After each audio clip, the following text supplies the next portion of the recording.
my hand. And so I'm gonna come down here in this video. Good boy, Charlie, push. Push.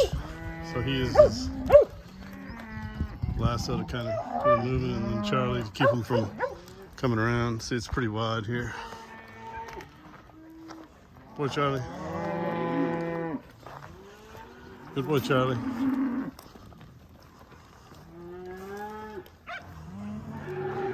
So Charlie's not in any danger really here. He leaves himself plenty of room for error. So it looks closer than it actually is. And all these cattle are real gentle. They don't. We pinned them already a couple days ago, and when you pin cattle, they don't love it.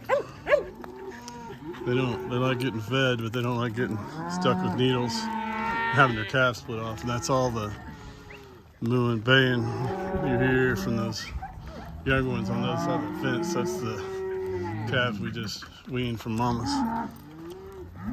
So just use the dog to help. You can see it's pretty wide here, and cows know they're faster than us, and then they know they're not faster than a dog.